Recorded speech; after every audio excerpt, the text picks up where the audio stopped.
So what is the GAPS protocol? So the GAPS protocol is a protocol that was developed by Dr. Natasha Campbell McBride, and it is based on the premise that there is a big connection between the gut and the brain.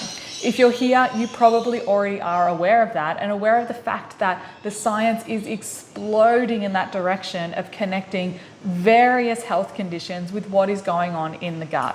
So basically, when we're working on GAPS, we're working on healing and repairing ulcerations in the gut lining, balancing the microbiome, but even more than that, we're working on the health of every organ in our system. So by working on the gut and getting our gut absorbing our nutrients properly, then we are able to feed every cell of our body. So GAPS is about more than the gut. It is about giving every cell of our body the nutrition that it needs. It is just based on the fact that when the gut isn't working properly, then we're not able to fuel our whole system. So GAPS is about getting the brain working better. It's about getting your liver working better and reducing that level of toxicity in the system when our gut is becoming a source of toxicity rather than a source of nourishment and health. It's about getting your stomach working better. It's about getting your thyroid working better. It's about balancing out your hormones. It's about improving your energy. It's about working on the health of your skin. So GAPS is really about being a vibrant and thriving being and using food as the primary source of healing and nourishment for our system. So when it comes to approaching GAPS in that way, there are various ways that you can be looking at it. The first step is to look at how can I bring GAPS principles into my life? Everybody will benefit from this because GAPS principles are about healing and nourishing traditional foods that are good for human health. It's about boosting the nutrients in our diet and boosting the healing in our system so our body can thrive. So the first step is looking at how can I bring GAPS principles into my life. You can then look further into GAPS as the full GAPS diet and the introduction stages.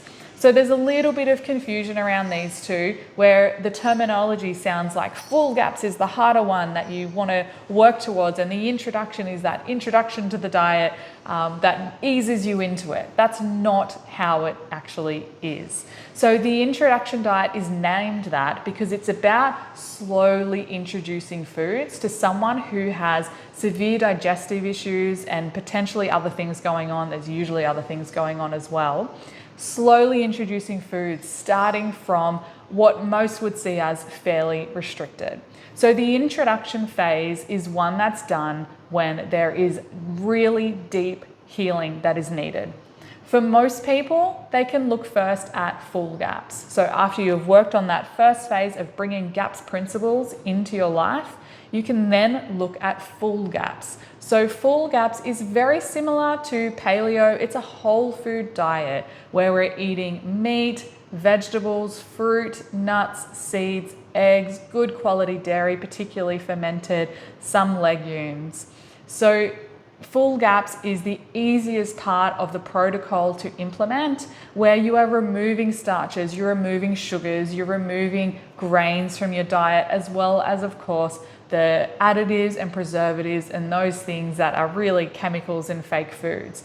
So it's about eating whole foods. It's about dropping out those starches. So things like potatoes, sweet potato, corn, parsnips are things that we leave out.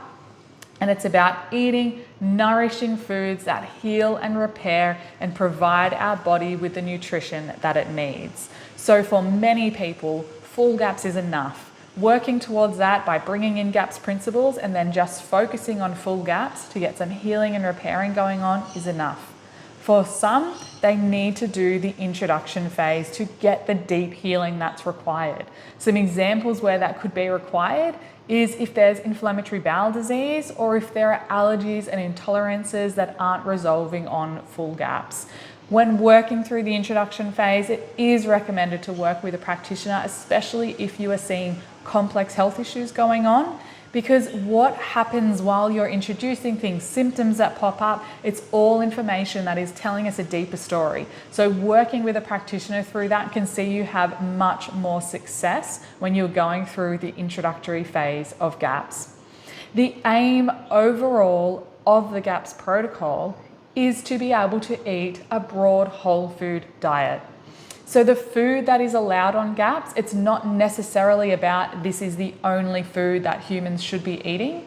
It is about we have damage in our systems that we need to heal, and this is our approach we use to heal and repair that. So then we can move on to a Western A price style of diet where many people will be able to eat properly prepared grains again.